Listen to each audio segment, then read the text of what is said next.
everybody, I'm Greg. Welcome to Gregsbeerreviews today. Let's take a walk into the kitchen and see what's in the fridge today.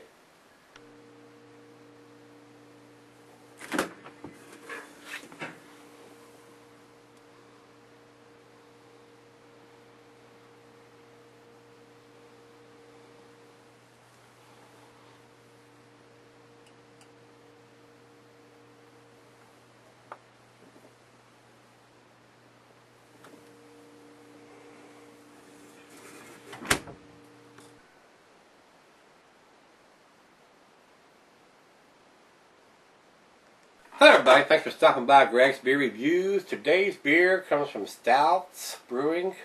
This is their triple, a Belgian Abbey style ale. And guys, I've had this for a while. As a matter of fact, I've got two of them downstairs. And this has got a boatload of junk in the trunk. Big old floaties in this. And I'm not a big fan of that. So I'm going to pour this fairly easy. And like I said, I'm not a big fan of that. I think they can do better than that and having all these big chunks of stuff. I don't have that stuff in my beers, and I don't accept it in their crappy beers either.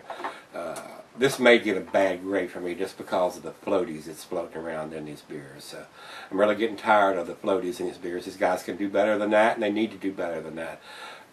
From here, and like I said, I've had this beer for quite a while, and the triples shouldn't be so hop forward that the hop is coagulating and resting in the bottom. So I'm going to be, from here on out, I'm going to be a close observer of the beers that I pick up off the shelf. And like I said, I even, last year was even paying attention to that and didn't buy beers, especially from Mad River, because they had a lot of their stuff that had a lot of junk in the bottom of it. And I'm just not going to buy those beers anymore, guys. So we'll see what this one brings.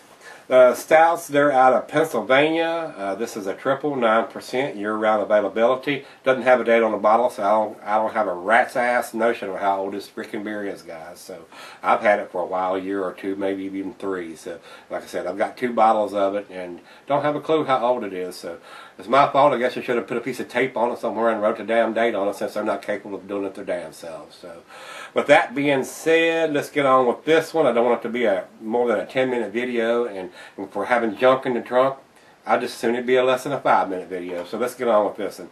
Food pairing cuisine is Mediterranean. The cheese is sharp blue, the cheddar, the pungent Gorgonzola Limburger. The meat is pork and poultry. Glassware is a snifter, goblet or chalice. I got the double glass. The beer can be sold for extended periods, but if it's going to get the floaties in it, I wouldn't sell it at all.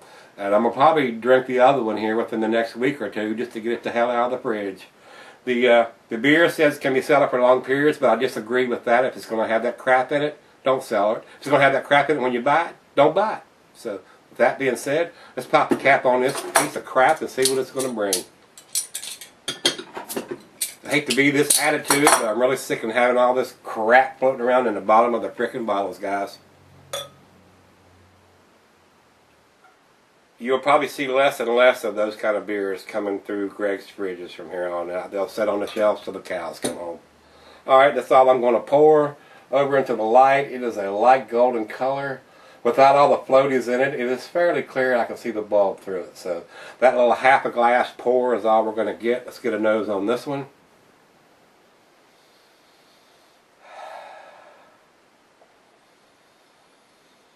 I'm getting banana, cloves, and of course they use a Belgian yeast in this. This is a Belgian Abbey ale, so I'm getting the banana and the cloves.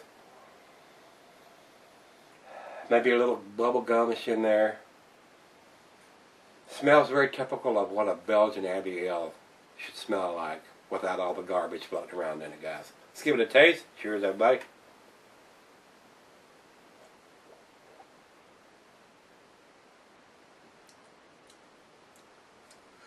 For a triple at 9%, I think that's horse hockey. That's a double, not a triple. So not only do they have junk in the trunk, they don't know how to label the beers. And 9% is not a triple, it's a double. So guys up there in Pennsylvania, what's wrong with you? This is a fairly tasty beer, guys. If you see this and you look at the bottle and it ain't got floaties in it, go ahead and buy it. Give it a try. If it's got junk in the trunk, leave it on the shelf, because that's what I'm going to do from here on.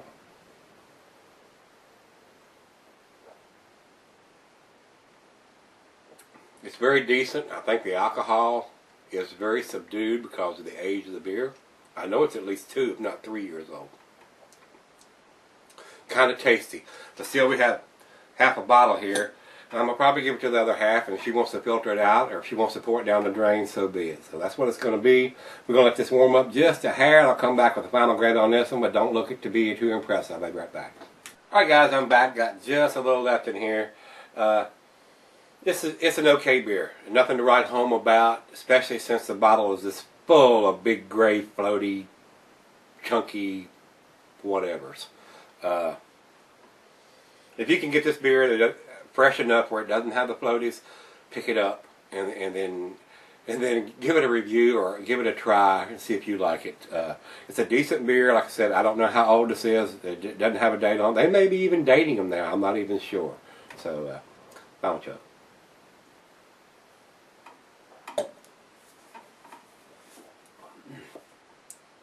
I'm definitely getting the Belgian yeast there. It's got a nice banana, little bit of grapefruit, bubblegummy.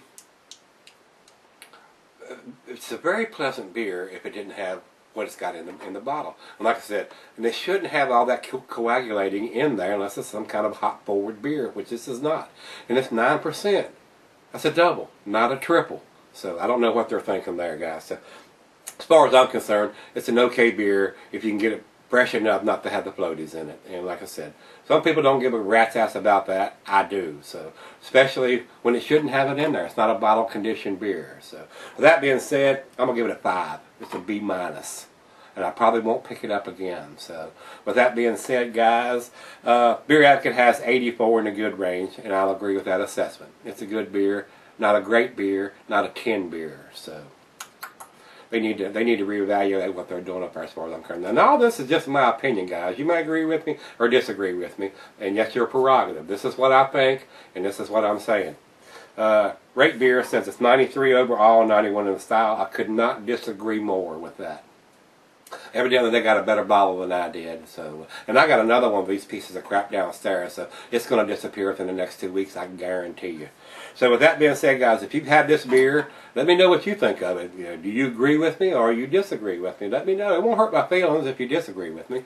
But I don't think it should have that kind of chunkiness in there for a 9% beer that's not bottle conditioned. And on top of that, it doesn't have a date on it. And on top of that, it's 9%. And they're calling it a triple, which is not. That's a double.